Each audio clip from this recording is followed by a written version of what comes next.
Hello my dear students. तो आज की इस क्लास में ना हम सीखेंगे एक्सरसाइज 2.3 से क्वेश्चन नंबर 5 का थर्ड पार्ट। तो देखिए, इस क्वेश्चन के अंदर आपको क्यूबिक पॉलिनोमियल के ना जो आपको दिख रहा है ये इसके आपको फैक्टराइज करने हैं। ओके, और फैक्टराइज आप कैसे करेंगे वो मैं आपको सिखाती हूँ। देखिए, जब आपका कॉमन लेने पर फैक्टर्स ना बन रहा हो तो मैं आपको कॉमन लेकर दिखाती हूँ। यहाँ पे एक्स स्क्वायर अगर आप यहाँ से कॉमन लेंगे तो x+13 बचेगा आपका यहाँ से। ठीक है, यहाँ से आप क्या कॉमन ले सकते हैं, 4 कॉमन ले सकते हैं। तो यहाँ से आपको मिलेगा 8x+5। अब देखो, ये दोनों ब्रैकेट हमारे सेम नहीं आए, तो कहने का मतलब ये कॉमन वाले मेथड से ये क्वेश्चन नहीं हो पाएगा। ओके, तो इसके लिए हमें दूसरे मेथड का इस्तेमाल करना पड़ेगा। सबसे पहले इसका हमें एक फैक्टर निकालना पड़ेगा जिस पर ये 0 हो रहा होगा। तो उसको आप चेक कैसे करेंगे, सबसे पहले आप x+1 पुट कीजिए इसके अंदर। x+1 को 0 रखो, x इज इक्वल टू -1 इसके अंदर पुट करो। ठीक है, तो -1 जब आप रखेंगे तो यहाँ से मिलेगा आपको फर्स्ट टर्म -1, यहाँ से मिलेगा आपको, क्योंकि -1 का स्क्वायर हो जाएगा तो वो तो 1 ही बचेगा, तो 1 की मल्टीप्लाई 13 में होगी तो 13 मिलेगा। यहाँ से माइनस आपके पास 32 मिलेगा +20। आई होप सो ये 0 हो जाएगा इस पर। ठीक है, 13 और 20 कितना होगा आपका 3 और 2 और 3 33 हो गए। 13 और 20 मैंने प्लस प्लस के नंबर एक साथ प्लस कर लिए। अब मैं माइनस माइनस के नंबर एक साथ ऐड कर लेती हूँ, -33। तो देखो कट के क्या मिल गया आपको, ये 0 मिल गया। इसका मतलब x+1 को 0 रखने पर और इसकी -1 वैल्यू पर हमारा ये पॉलिनोमियल 0 मिल गया। तो इसका मतलब है x+1 ना इसका एक फैक्टर है। तो इस तरीके से हमने इसका एक फैक्टर हमने सर्च कर लिया, ढूंढ लिया। अब आगे का स्टेप क्या है, देखिए, तो आप इस x+1 को ना 3 टाइम्स लिखेंगे जितनी हमारी हाईएस्ट डिग्री होती है।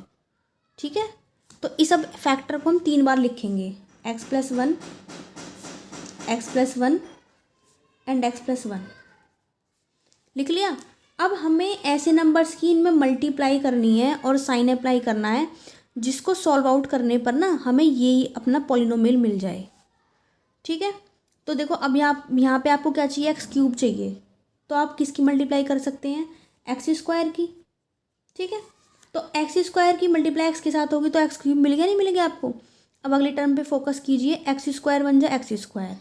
तो एक x² आपके पास फिलहाल यहाँ से मल्टीप्लाई करने के बाद आपको चाहिए कितने, 13x²। ठीक है ना, तो आपको 12 की और ज़रूरत है, तो यहाँ से आप +12x यहाँ पे मल्टीप्लाई में अप्लाई कर दीजिए। तो यहाँ से कितना मिला आपको, 12x²। 12x² और 1x² यहाँ का हो गया पूरा कंप्लीट, 13x²। अच्छा, यहाँ तक बैलेंस हो गया हमारा। अब आपको x की फॉर्म कितनी चाहिए, 32x। और यहाँ से आपके पास कितना है, 12x ओनली।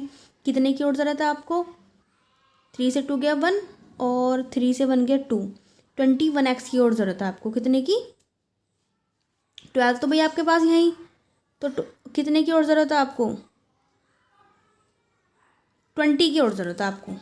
ठीक है, 20 की। तो यहाँ पे आप सिंपल 20 से मल्टीप्लाई कर दीजिए। तो 20x और यहाँ से 12x कितना हो गया, 32x। यहाँ तक आपका बैलेंस हो गया 32x तक का। अब बचा 20, तो 20 बन जा 20। तो आपको देखो इस तरीके से आपको एडजस्ट करना पड़ता है जिससे आपका ये पॉलिनोमियल आपको मिल जाए।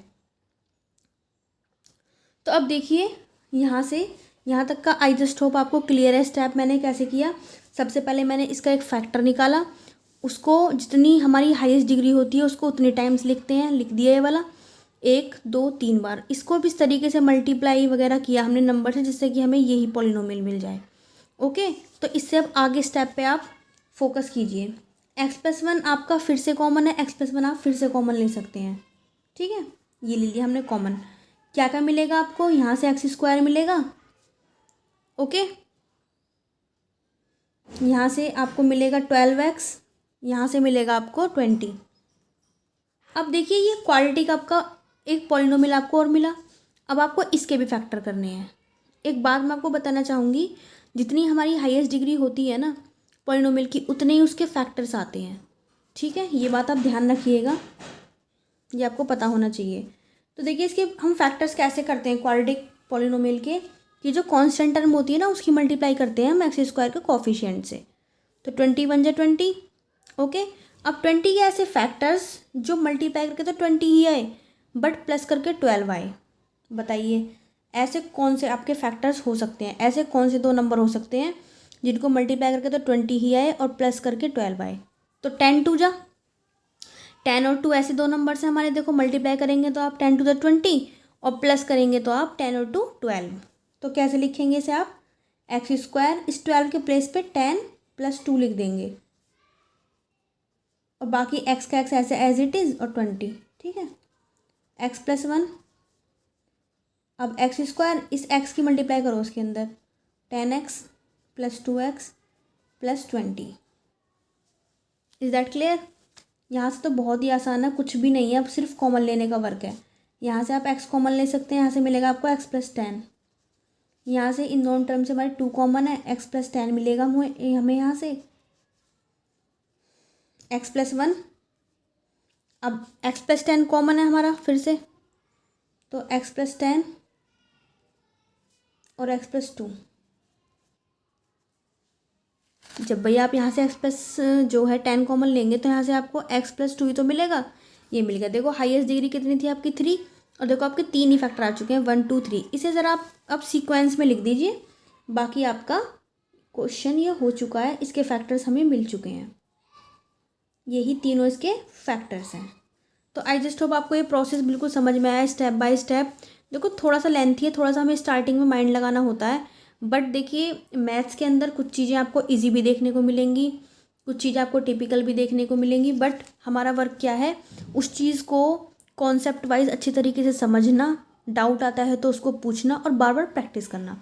उस चीज़ से हमारा मैथ्स ना बहुत हद तक, बहुत अच्छे लेवल तक इम्प्रूव होता है, ठीक है। देखिए प्रैक्टिस तो मस्ट है, प्रैक्टिस तो आपको करनी ही पड़ेगी, ओके।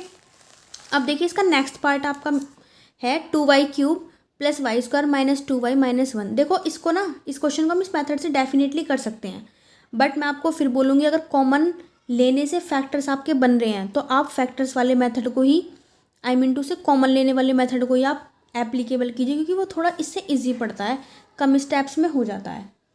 होने को ये वाला जो क्वेश्चन आपका इस मेथड से भी हो जाएगा, ठीक है। तो हम कॉमन लेके देखते हैं, मेरे को लग रहा है कॉमन लेने से क्वेश्चन बन जाएगा।